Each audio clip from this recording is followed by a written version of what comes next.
Guys, आज की कहानी बाकी सारी ही डरावनी कहानियों से काफ़ी ज़्यादा अलग होने वाली है, क्योंकि आज की जो कहानी है वो एक सच्ची घटना पर आधारित है। ये बात है लगभग 2019 के आसपास की, जब कोविड का टाइम चल रहा था। लॉकडाउन के वक्त में कोलकाता के रेंटेड फ्लैट पर रहने वाली देवर्षिता के घर में उस वक्त ग्रोसरी का सामान खत्म हो गया था। यानी ये जो रोजमर्रा की चीजें होती हैं, दाल चावल आटा गेहूँ ऑयल, ये सारी चीजें। अब मार्केट उस वक्त बहुत ही कम टाइम के लिए ओपन होता था, लेकिन जब भी मार्केट थोड़ी देर के लिए ओपन होता था, लोग मास्क पहनकर वहां पर फटाफट जाते थे। देवर्षिता ने सामान तो खरीद लिया था, लेकिन चलते हुए उसके पैर में मोच आ गई थी। तो पास में खड़े रिक्शा के पास जाती है और बोलती है कि भैया हमारे इस एड्रेस पे हमको छोड़ दो। देवर्षिता जैसे ही अपना एड्रेस बताती है, वो रिक्शे वाला साइड में रिक्शे को रोक देता है और देवर्षिता बहुत ज्यादा रिक्वेस्ट करती है, लेकिन वो बहुत सारे सवाल पूछता है और उन सारे ही सवालों को पूछने के बाद देवर्षिता को वो गली के बाहर छोड़ता है। लेकिन छोड़ने के बाद वो ऑटो वाला देवर्षिता को अपना नंबर देते हुए बोलता है कि अगर अपनी जान बचाना चाहती हो तो शाम को मुझे कॉल जरूर करना, और ये बहुत इंपॉर्टेंट है। अब गाइस, जब मैंने इस कहानी को पढ़ा तो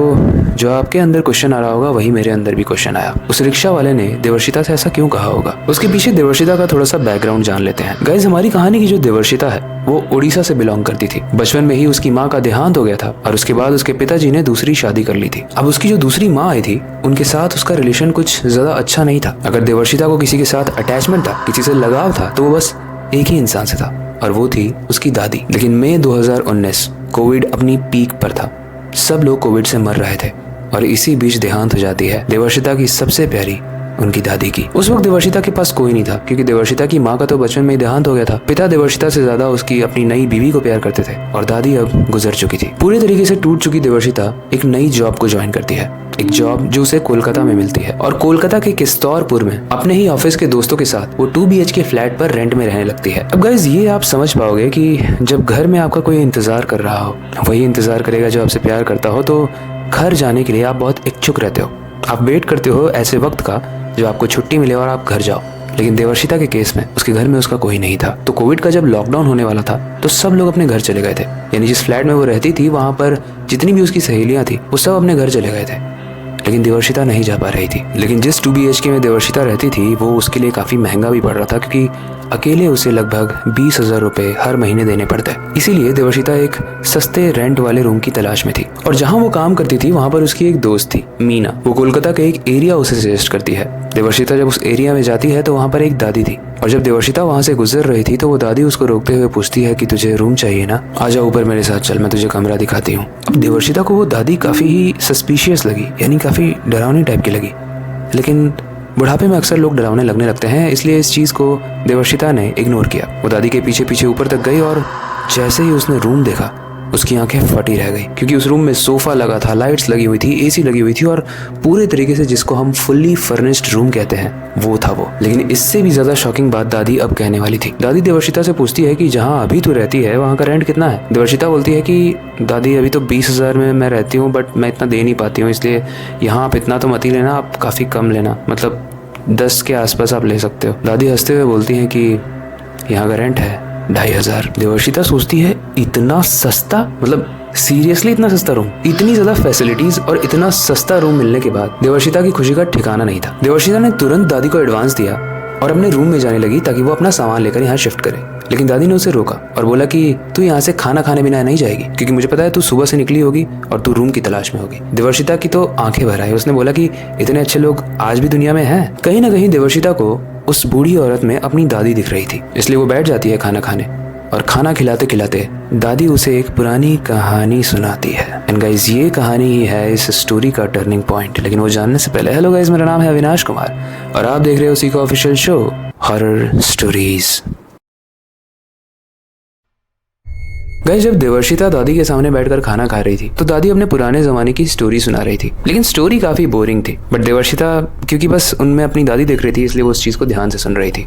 अब आप लोग सोच रहे होंगे कि स्टोरी में तो बहुत इंटरेस्ट आने वाला था, आएगा लेकिन सेकंड स्टोरी में, इसलिए वीडियो को एंड तक जरूर देखना। खैर, खाना खाने के बाद जब देवर्षिता अपने पुराने फ्लैट में जाती है और अपना सामान लेकर यहाँ पर शिफ्ट होने वाली होती है, तो दादी उसे एक वार्निंग देती है और बोलती है कि तू रूम में तो शिफ्ट हो जा, लेकिन वो कोने वाली जो खिड़की है ना इस रूम में, उसको खोलना मत, क्योंकि खिड़की के उस साइड बांग्लादेश के रिफ्यूजी रहते हैं, वो तुझे हार्म कर सकते हैं। कई रिफ्यूजी वो होते हैं जिनको अपने देश से भगा दिया जाता है, या अपने देश में वो सेफ नहीं फील करते हैं तो दूसरे देश में आकर वो शरण लेते हैं। अब ये सुनने के बाद देवर्षिता को थोड़ा सा वियर्ड लगा, उसे थोड़ा अजीब लगा कि मुझे कोई हार्म पहुंचाएगा, ऐसे एरिया में ही क्यों रहना है। लेकिन फिर क्योंकि उसे वो दादी बहुत क्यूट लग रही थी, बहुत अच्छी लग रही थी, इसलिए वो शिफ्ट हो जाती है और वो बोल देती है दादी को कि ठीक है दादी, मैं उस खिड़की को नहीं खोलूंगी। अब दादी का ना एक पोता भी उनके साथ रहता था जिसका नाम था उत्तम, लेकिन वो बड़ा ही अजीब था। वो जैसे ही देवर्षिता को देखता था वो वहां से भाग जाता था। शुरू में देवर्षिता को लगा कि बच्चे ऐसे ही होते हैं, भागते ही रहते हैं, तो शायद ये उत्तम जो है ये भी ऐसा ही होगा। लेकिन गाइस बात कुछ और है जो आप कहानी में आगे समझोगे। लगभग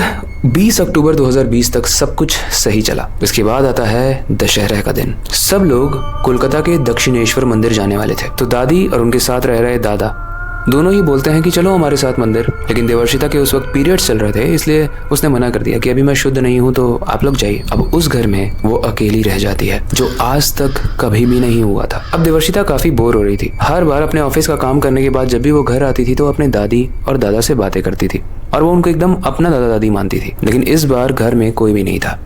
और जब देवर्षिता ऑफिस से आती है तो क्योंकि वो बोर हो रही थी और उसे भूख भी लगी थी, तो वो जोमेटो से कुछ ऑर्डर करती है। और जब घंटी बजती है, उसका ऑर्डर डिलीवर होने वाला होता है, तभी लाइट कट जाती है।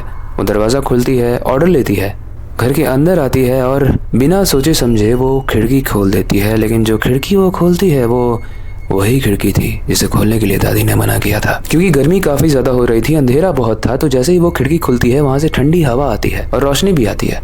लेकिन शायद कुछ और भी आया था जो देवर्षिता को बिल्कुल पता नहीं चला। गाइस उस विंडो से, उस खिड़की से ना व्यू बहुत अच्छा था। थोड़ी देर बाद उसको दादी का कॉल आता है, तो देवर्षिता डर जाती है कि कहीं दादी को पता तो नहीं चल गया, कहीं कैमरा वैमरा तो नहीं लगा है। वो हर तरफ देखने लगती है। तो दादी बस कॉल पे एक ही चीज कहती है कि बेटा थोड़ा लेट हो जाएगा, अपना ध्यान रखना एंड खिड़की को मत खोलना, कुछ भी हो जाए, कोई भी प्रॉब्लम हो तो मुझे कॉल कर लेना। दादी ने बोल दिया था कि लगभग 9 बज जाएंगे आने में, तो इतना टाइम जो था उसको वो यूज करते हुए दादा और दादी के लिए दम बिरयानी बना रही होती है। लेकिन दादा दादी अभी भी नहीं आए, तो वो अपना ही बनाया हुआ दम बिरयानी खाकर सो जाती है। लेकिन लगभग 10 बज चुके थे और खाने के बाद फिर से लाइट कट जाती है। देवर्षिता को अब आदत हो चुकी थी उस खिड़की को खोलने की। दिन भर में उसने लगभग 1 से 2 बार खिड़की खोल दी थी।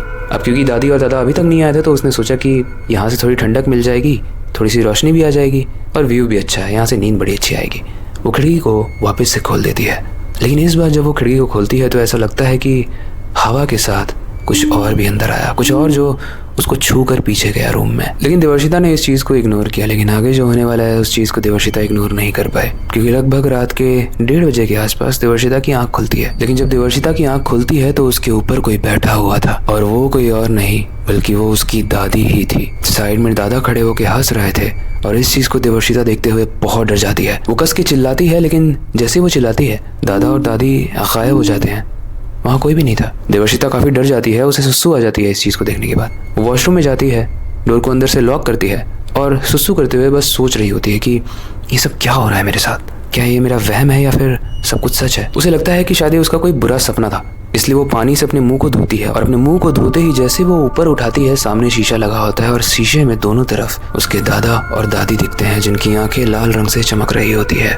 वही दादा दादी जो मंदिर में गए हुए थे आज। लेकिन फिर वो जैसे ही आंखें झपकती है वो लोग गायब हो जाते हैं। देवर्षिता को लगने लगता है कि वो पागल हो रही है। उसे समझ में नहीं आता वो क्या करे। अब इतना ज्यादा डरावना इंसिडेंट होने के बाद ना गाइस कोई सो नहीं सकता है, तो पूरी रात बस अलर्ट मोड में जगी हुई थी।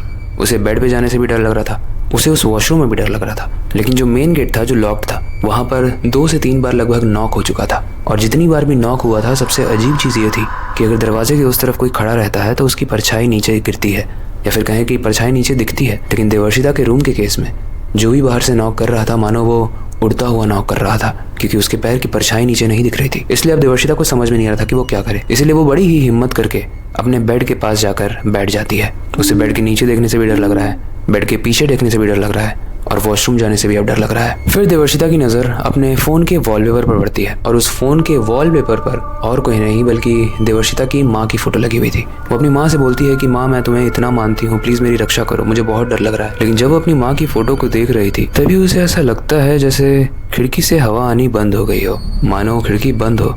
लेकिन खिड़की बंद नहीं थी, वहाँ कुछ और चीज़ थी जो हवा को ब्लॉक कर रही थी। और जैसे ही हर्षिता खिड़की की तरफ देखती है, वो देखती है कि एक काले साए में उजले कपड़े में एक इंसान बैठा हुआ है जिसके बड़े बड़े बाल हैं और उसकी आंखें लाल रंग से चमक रही हैं और इसी वजह से हवा अंदर नहीं आ पा रही है। एंड इस चीज़ को देखने के बाद देवर्षिता बहुत डर जाती है। लेकिन वो काले साए वाला कोई इंसान नहीं था बल्कि उसकी माँ थी। उसकी माँ की आत्मा उसे बचाने के लिए आई थी और वो आकर देवर्षिता को बोलती है कि बेटा मानू मैं हूँ। एंड देवर्षिता समझ जाती है कि ये मानू मेरी माँ ही बोलती थी। वो अपनी माँ से वार्तालाप करती है और बोलती है कि माँ मुझे बहुत डर लग रहा है, आप मुझे कोई रास्ता दिखाओ। तो ऐसे में देवर्षिता की माँ बोलती है कि तुझे डर लगना भी चाहिए, क्योंकि ये जो दादा दादी यहाँ पर रहते हैं, ऐसा कोई इंसान यहाँ पर रहता ही नहीं है। वो लगभग 50 साल पहले मर चुके हैं और अब उनकी ये नेगेटिव आत्माएं यहाँ पर रहती है, जो लोगों को लुभा कर अंदर लाती हैं और कुछ दिनों के बाद वो उसे खाने लगती हैं। देवर्षिता अपनी माँ से बोलती है कि माँ मैं यहाँ से कहाँ जाऊँ बताओ ना, और उन्होंने तो ये खिड़की खोलने के लिए भी मना की थी। देवर्षिता की माँ बोलती है कि ये खिड़की खोलने के लिए पता है क्यों मना किया था, क्योंकि वो जानती थी कि तेरी माँ मर चुकी है, और जब एक नकारात्मक आत्मा किसी मरे हुए माँ के बच्चे को तंग करती है तो उस बच्चे की माँ आत्मा बन के उसकी हेल्प करने जरूर आती है, और अक्सर ऐसा माना गया है कि वो विंडो से ही आती है। लेकिन तूने विंडो खोल के अच्छा किया। अब मैं तुझे ये सजेस्ट करूंगी कि इस विंडो के जरिए तू एक रास्ता बना और नीचे जाके यहाँ से भाग जा, क्योंकि तुझे शायद पता नहीं है, तुझे ऐसा लग रहा है कि वो लोग मंदिर गए हैं, लेकिन दरअसल वो नीचे तेरा वेट कर रहे हैं, और जैसे ही तू नीचे जाएगी वो तुझे पूरे तरीके से काट कर तुझे खा जाएंगे। देवर्षिता बोलती है कि लेकिन वो लोग तो मंदिर गए हुए हैं ना। उसकी माँ बोलती है कि मंदिर नहीं, तुझे नॉक नहीं सुनाई दिया, वो दादी ही तो थी। तभी फिर से उस दरवाजे पर नॉक होता है और दादी बोलती है कि बेटा मैं आ गई, आजा बाहर आजा। देवर्षिता बहुत डर जाती है, उसे समझ नहीं आ रहा होता है कि उसकी माँ सही है, वो दादी सही है, या वो अपने दिमाग की सुने, क्योंकि उसका दिमाग तो बस एक ही चीज़ कर रहा था, यहाँ से भाग जा। लेकिन देवर्षिता जब तक दरवाज़ा खोलती, दादी अम्मा के पास एक मास्टर की थी, जिसकी वजह से रूम अंदर से अगर लॉक भी होता है तो वो खोल सकती हैं, और ऐसे में दरवाज़ा खुल जाता है। सामने खड़ी थी दादी, जो आज काफ़ी सुंदर लग रही थी, मानो वो सज के तैयार हुई हो। देवर्षिता एक्टिंग करते हुए बोलती है दादी आप आ गई, चलिए मैं आती हूँ। दादी बोलती है नहीं, मेरे साथ चलेगी तो। इस चीज को देवर्षिता की माँ देख रही थी और इसीलिए वो दरवाजे को बंद कर देती है। दादी को पता चल जाता है कि देवर्षिता की माँ की आत्मा यहाँ पर है, और दादी अपने असली फॉर्म में आ जाती हैं, और उनके बड़े बड़े बाल होते हैं, लंबे लंबे नाखून होते हैं, और पैर पूरे तरीके से मुड़े हुए होते हैं। और अब मान लो यहाँ पर एक घमासान युद्ध चल रहा होता है, एक युद्ध दो आत्माओं के बीच में। देवर्षिता इस चीज को देखकर पूरी तरीके से बेहोश हो जाती है। उसे समझ में नहीं आता है क्या सच है क्या झूठ, और ऐसा माना जाता है कि जब देवर्षिता की आंख खुलती है तो वो हॉस्पिटल में मिलती है। उसे आखिरी चीज जो याद थी वो बस एक ही चीज थी, उसकी माँ की वो तस्वीर जो उसके वॉलपेपर पे थी। और गाइस देवर्षिता ठीक होने के बाद वापस से उस घर में जाती है जहाँ पर वो रेंट पे रहती थी। तो वो देखती है कि वहाँ पर ताला लॉक्ड है, वहाँ पर कोई रहता ही नहीं है। किसी तरीके से ताला तोड़वा कर जब वो ऊपर जाती है अपना सामान लेने के लिए, तो वहाँ पर उसका सामान भी नहीं था, मानो देवर्षिता वहाँ पर कभी रहती ही नहीं थी। उसका सारा सामान पुराने फ्लैट में ही था। उसने जब ये डॉक्टर से बात की तो डॉक्टर उसे बोलते हैं कि ये आपका एक साइकोलॉजिकल डिसऑर्डर है, जो कोविड में जब आप अकेले थे तो ये ट्रिगर हुआ होगा, जिसकी वजह से आपके दिमाग ने इमेजिनेशन क्रिएट की होगी, और आपको ऐसा लग रहा होगा कि आप कहीं शिफ्ट हुए, आपके साथ ये बुरी बुरी चीज़ें हुई, आपने आत्माओं को लड़ते हुए देखा, लेकिन असलियत में आप एक तरीके से टेम्पररी कोमा में थे। इस चीज़ को पढ़ने के बाद ये सोचना काफ़ी ज़्यादा डिफिकल्ट है कि देवर्षिता के साथ जो हुआ था वो कितना सच था और कितना झूठ। देवर्षिता हमारी सब्सक्राइबर हैं और उन्होंने भी हमसे ये सवाल पूछने की कोशिश की कि अविनाश आपको क्या लगता है। बट अब ये सेम सवाल मैं आप पर छोड़ता हूँ, आपको क्या लगता है, क्या ऐसा टेम्पररी कोमा जैसी वाली चीज़ें होती हैं, या फिर देवर्षिता के साथ सच में कोई भूत वाला एक्सपीरियंस हुआ था? आप हमें कमेंट सेक्शन में ज़रूर बताना। आई होप आज की कहानी आपको इंटरेस्टिंग लगी होगी, मज़ा आया होगा और थोड़ा सा डर भी लगा होगा। फिलहाल के लिए वक्त आ चुका है इस वीडियो को एंड करने का और नई सुपर इंटरेस्टिंग और डरावनी कहानी पर काम शुरू करने का। लेकिन जाने से पहले मैं हमेशा की तरह एक ही चीज़ करना चाहूँगा, अपनी क्यूरियोसिटी को डाय मत होने देना, नई चीज़ें सीखते रहना, अपने बेड के नीचे और खिड़की के बाहर ज़रूर देख लेना। मिलते हैं अगली वीडियो में।